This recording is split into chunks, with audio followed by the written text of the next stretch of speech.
ప్రపంచ యుద్ధం తర్వాత అమెరికా సాటి లేని మేటి దేశం, ఆర్థికంగాను, సాంకేతిక పరంగాను, సైనిక పరంగాను. అమెరికా చాలా మేరకు బాధ్యతగా వ్యవహరించింది.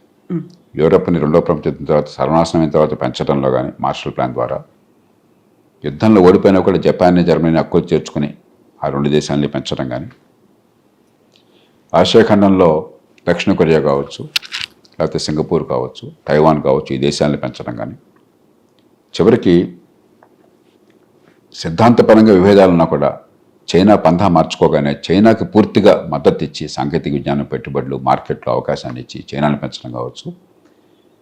ఒకప్పుడు మనలాంటి దేశాల్లో ఆహారం లేకపోతే ఆహారాన్ని PL-480 నాటి నిధుల ద్వారా అందించి లక్షలాది మంది ప్రాణాలు పోకుండా, ఆకలి బాధలకు గురి కాకుండా కాపాడడం కావచ్చు. ఇలాగ చాలా బాధ్యత వ్యవహరించింది కొన్ని తప్పులు జరిగినా కూడా. ప్రపంచ వాణిజ్య సంస్థని పెంచింది అమెరికా.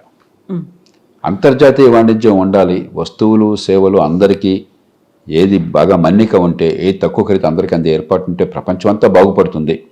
మనం గిరి గీసుకుని గోడలు కట్టుంటే అందరూ నష్టపోతామని చెప్పని గట్టిగా వాదించింది అమెరికా. నచ్చ చెప్పింది అమెరికా.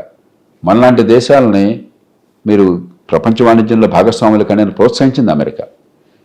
వాళ్ళు అలాంటి అమెరికా వచ్చి మా దేశాన్ని గోడలు కట్టేస్తాం, మీ దేశం నుంచి మాకు ఎగుమతులు రావడానికి వెళ్ళలేదు, ఇష్టం వచ్చినట్టుగా మీ మీద ఆంక్షలు విధించేస్తాం, లేకపోతే టారిఫ్లు పెట్టేస్తాం, మీ ఎగుమతులు ఇక్కడ అందకుండా చేస్తాం అని చెప్పిన ధోరణి ఒక రకంగా ఒక బలమైనటువంటి గోండా ఆయుధాలు పట్టుకుని బలహీనులందరినీ కూడా బాధిపరుస్తాను డబ్బడని చెప్పినట్టుగా ఉన్నది. దానికి సులువైన పరిష్కారం స్వల్పకాలంలో లేదు. ఎందుకంటే అమెరికా ప్రపంచ మార్కెట్లో దాదాపు 20% అమెరికాది, 25% అమెరికాది. కాబట్టి మీరు ఏ వస్తువు అమ్ముకోవాలన్నా అమెరికాలో అమ్ముకోవడం లేకపోతే ప్రస్తుతానికి చాలా ఇబ్బంది అవుతుంది.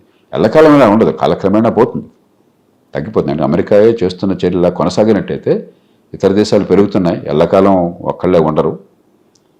మరి అమెరికా కనుక ప్రపంచంతో సామరస్యంగా మెలిగి అందరితో సమానంగా ఉండి అందరికీ అవకాశాలు ఇవ్వకపోయినట్టయితే మిగతా ప్రపంచం మన దాంతో చూసుకుంటుంది. కానీ ప్రస్తుతానికి ఖచ్చితంగా ఇది సంకటం, దానిలో అనుమానం లేదు. అంచేత మనం మన ప్రయోజనాలను కాపాడుకోవటం, ప్రధానంలో రాద్ధాంతం చేయకుండా మన మూల ప్రయోజనాలు, మన కోర్ ఇంట్రెస్ట్ అంటాం, స్ట్రాటజిక్ ఇంట్రెస్ట్. ఉదాహరణకి వ్యవసాయంలో వంట నూనె ఉన్నది. వంట నూనె యథేచ్ఛగా మీరు అమెరికాది కోరకలేదు, కానీ యథేచ్ఛగా దిగుమతులు ప్రోత్సహించండి, తక్కువ ఖరీదుకి దిగుమతులు వస్తాయి, మీ దేశంలో వంట నూనెకి ఉండదు, నూనె పండించే వాళ్ళతో నాశనం అవుతారు, మీరు శాశ్వతంగా మా దేశం ఆధారపడాలని చెప్పన్నారనుకోండి, మన ప్రాణమైన ఎదుర్కోవాలి. నేనే చాలా కాలం పోరాడి వంట నూనె దిగుమతి మీద టారిఫ్లు, దిగుమతి సుంకం పెట్టించింది నా వల్ల వచ్చింది. భారతదేశంలో 2017లో వచ్చింది. అప్పటిదాకా 10 ఏళ్ల పాటు పోరాటం చేశాం, సుంకం లేదు. ఇప్పుడు 30-35% మంది యుక్రెయిన్ వారి వల్ల కొంతకాలం తీసేశారు, చమురు కొరత ఉందని చెప్పి మళ్ళీ పెట్టారు. ఇప్పుడు దాంతో ఏమవుతుంది, భారతదేశంలో చమురు పండించే రైతులకి పంట గిరాకీ తగ్గకుండా వాళ్ళని కాపాడుకోగలుగుతున్నాం. దానికి తగ్గట్టు వాళ్ళకి ప్రోత్సాహకరించి క్రమక్రమంగా దేశం ఉత్పత్తి కోసం ప్రయత్నాలు చేస్తున్నాం. ఒక కీలకమైన ఆహార విషయంలో భారతదేశం శాశ్వతంగా దిగుమతి ఆధారపడకుండా మనం ఉత్పత్తి చేయగలుగుతాం. అక్కడ మనం రాజీ పడకూడదు. కొన్ని విషయాల్లో రాజీ పడాలి. మనం మొండి వాదన, పిడి వాదన. ఉదాహరణకి GM seeds, genetically modified seeds, దాని ఉత్పత్తులు రావాలా వద్దా, లేకపోతే అలాంటి టెక్నాలజీ రావాలా వద్దా? ఖచ్చితంగా రావాలి. ప్రతి ఉన్నది. ఒకప్పుడు ఈ గొంగళి పురుగు, హీలియోథిస్ అంటాం, అమెరికన్ బోల్వామ్ అంటారు, ఆ గొంగళి పురుగు వల్ల పత్తి నాశనమైంది, దేశం అంతా సర్వనాశనం అయిపోయింది. నేను స్వయంగా చూశాను, జిల్లా కలెక్టర్గాను ఒక పౌరుడిగాను నేను చూశాను, ఆ విషాదాన్ని చూశాను. ఎంతోమంది రైతులు ఆత్మహత్యలు చేసుకున్నారు. లక్షల రూపాయలు పెట్టుబడి పెట్టిన తర్వాత ఆ పురుగు వచ్చి తినేస్తుంటే దాన్ని కాపాడలేక. ఆ తర్వాత బోల్గార్డ్ కాటన్ అని చెప్పిన జెనెటికల్లీ మాడిఫైడ్ సీడ్ వచ్చింది, మన్సాంటో కంపెనీ వాళ్ళు, PT కాటన్ అంటారు. దేశంలో 197 మంది దాన్ని వెంటనే స్వీకరించారు, మన రైతులంతా కూడా. అది లేకపోతే దేశంలో పత్తి పంట నాశనం అయిపోయేది. కాటన్లో మళ్ళీ కొత్త వెరైటీలు వచ్చినప్పుడు GM సీడ్స్ ఇంకా మరింత వ్యాధులను ఆపడం కానీ లేకపోతే ఉత్పత్తిని పెంచడం కానీ అవి మన దేశంలో రావట్లే. ఇంకా మన మూర్ఖత్వం వల్ల అవి రాకపోతే నష్టపోయేది మనం. కాబట్టి GM సీడ్స్ వల్ల ప్రజలకి హాని జరుగుతుంది, ఆరోగ్యం దెబ్బతింటుంది అన్నది పూర్తిగా అశాస్త్రీయమైన, ఆధారం లేని వితండవాదం. మానవ చరిత్ర మొత్తం కూడా ఈ జన్యువుల్ని మనకు పనికొచ్చేట్టుగా తీర్చిదిద్దడంలో ఉన్నది. వ్యవసాయం వచ్చింది ఆ రకంగా. ఆల్మండ్స్ ఉన్నాయి ఉదాహరణకి, తెలుగులో ఏమంటాం ఆల్మండ్స్ని? బాదం పప్పులు. బాదం తీయగా చాలా రుచిగా ఉండేటువంటి పండు కాదు, పదార్థం కాదు. 190 బాదం చెట్లు చేదుగా ఉండేవి. ఆ ప్రాచీన మానవుడు ఏం చేశాడు, అవి చూసి ఏ మొక్క నుంచి మనకు తినేందుకు పనికొచ్చేటువంటి బాదం వస్తుంది, ఏ మొక్క నుంచి పనికిరాని బాదం తినకూడని వస్తుంది, అది వేరు చేసి జాగ్రత్తగా ఈ సీడ్స్ని, ఈ విత్తనాలను మాత్రమే పక్కన పెట్టి వాటితో మొక్కల్ని పెంచి తరతరాలుగా కొన్ని వందలేళ్ళు పోరాటం చేస్తే, ప్రయత్నం చేస్తే సెలెక్టివ్ బ్రీడింగ్ అంటాం. అప్పుడు మనం ఇవాళ తినే బాదం వచ్చింది. వ్యవసాయంలో ఏ వస్తువు వచ్చినా కూడా దేవుడో లేకపోతే ప్రకృతి వరి పండించుకో, గోధుమ పండించుకో అని రాలా. ఆ పంటను కానీ, ఆ పంటలో ఏ మొక్కలు పనిచేస్తాయో ఆ జన్యువులను కానీ మన ప్రాచీన మానవులు వేరు చేశారు. తర్వాత టెక్నాలజీ పెరిగిన తర్వాత మనం హైబ్రిడైజేషన్ మొదలెట్టాం, క్రాసింగ్.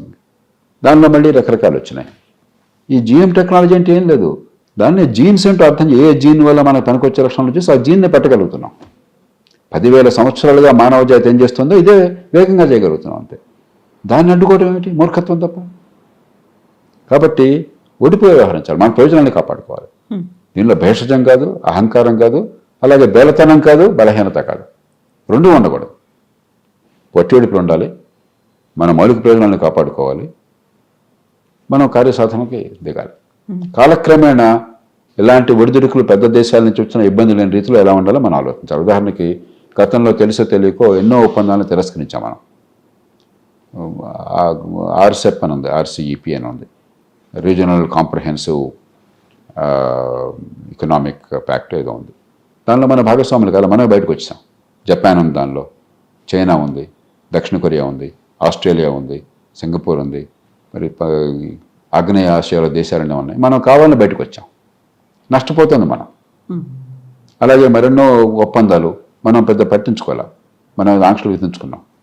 ఇప్పుడు దాని నుంచి బయటపడి మన ఉత్పాదకతను పెంచుకోవాలి, పోటీతత్వాన్ని పెంచుకోవాలి, అదే సమయంలో ప్రపంచ వాణిజ్యంలో భాగస్వాములు కావాలి. దీర్ఘకాలంలో మన ఉత్పత్తిని పెంచుకోవాలి, ఉత్పాదకతను పెంచుకోవాలి, మన పోటీలు తినపడగలగాలి.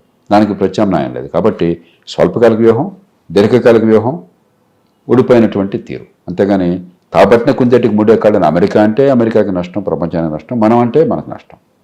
కాబట్టి మనం ఎక్కడ కొంచెం పట్టుడుపులతో చేయాలి. ఇక్కడే మనం వ్యవసాయం గురించి మిగతా వాటి గురించి మాట్లాడుకున్నప్పుడు మన దగ్గర ఉన్నటువంటి మేధో సంపత్తి అక్కడికి వెళ్ళిపోయింది అనేది గతంలో కూడా ఒక మాట అన్నారు. ఎవరైతే భారతీయులను తీసుకొచ్చుకుంటారో వాళ్ళకి ఎంప్లాయ్మెంట్ ఇస్తారో వాళ్ళకి సంబంధించి టారిఫ్లు, సాంక్షన్లు విధిస్తామనేది. ఆ తర్వాత చైనాలో భారతదేశంలో పెట్టుబడులు పెట్టడంతో పాటుగా విద్యార్థులకు సంబంధించి, ఎంప్లాయ్మెంట్కి సంబంధించి ప్రతి దాంట్లోనూ ట్రంప్ మనకి చెక్ పెట్టే ప్రయత్నం చేస్తున్నారు అని. అంటే అంత భయాందోళనకు కూడా ఆస్కారం లేదు. వాణిజ్యంలో ఆంక్షలు ఉన్నాయి తప్ప మనకి సేవలు అందించే భారతీయులు ఇక్కడి నుంచి అక్కడికి వెళ్ళిన వాళ్ళు, భారతీయ సంతతి వాళ్ళు ఆ దేశంలో చాలా మంచి పనులు చేస్తున్నారు, ఒదిగొదుకుంటున్నారు, సమాజంలో మిళితమైపోయినారు. వాళ్ళు వాళ్ళ ఆర్థిక వ్యవస్థకు అవసరం. కాబట్టి మేధో వలస మనం భయపడక్కర్లేదు. మేధో వలసకి మనకు పరిష్కారం ఏంటంటే అపారమైన మేధస్సు వృధా అవుతుంది దేశంలో. కాబట్టి అందరికీ మంచి ప్రమాణాల విద్యా నైపుణ్యం వచ్చే ఏర్పాట్లు చేస్తే 10 మంది పోయినా 90 మంది మనకు మిగులుతారు. అది ఇవ్వకపోవటం మన తప్పు.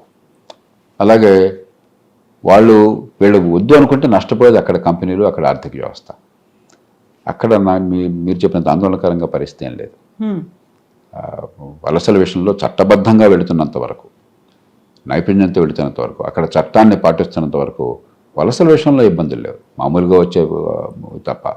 కానీ వాణిజ్య విషయంలో ఖచ్చితంగా చాలా తీవ్రమైన ఆంక్షలు, చాలా దురుసుగాను, తీరుతేను లేకుండా ఆర్బిటరీ అంటాం.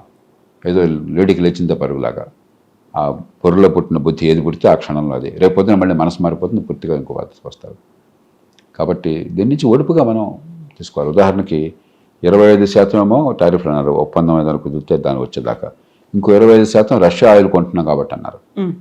మరి రష్యా ఆయిల్ కొనకపోతే భారత్ కానీ చైనా కానీ నష్టపోయేది ప్రపంచం. ఎందుకంటే ఆయిల్ చాలా కీలకమైనటువంటి వస్తువు. రష్యా మొత్తం 11 మిలియన్ బ్యారెల్స్, 12 మిలియన్ బ్యారెల్స్ ఉత్పత్తి చేస్తుంది. ప్రపంచం మొత్తంలో 100 మిలియన్ బ్యారెల్స్ రోజుకు ఉత్పత్తి అవుతుంటే దానిలో 12% రష్యా నుంచి ఉత్పత్తి అవుతుంది.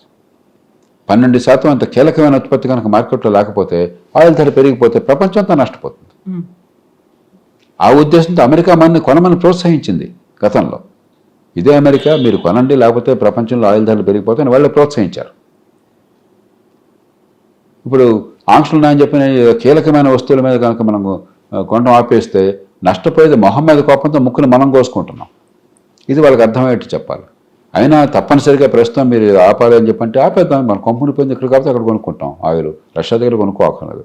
ధర పెరిగితే అందరికీ పెరుగుతుంది, మనకేం కర్మ. భారతదేశంలో ఒక్కడిగా అమెరికాకి పెరుగుతుంది, రష్యా మరి చైనాకి పెరుగుతుంది, ఇతర దేశాలకు పెరుగుతుంది. కాబట్టి మనం ఒడిపో వ్యవహరించాలి, అది వేరు చేయాలి. ఇక వాణిజ్య విషయంలో మిగతా ఒప్పందాలు ఇందాక నేను చెప్పినట్టుగా అక్కడ ఇచ్చిపుచ్చుకున్న ధోరణితో మనం ఒక ఒప్పందం కావాలి. కాబట్టి మనకు ముందు మన బలాన్ని పెంచుకోవడం కోసం ఒడుపుగా వ్యవహరించాలి, చాలా లౌక్యంగా వ్యవహరించాలి.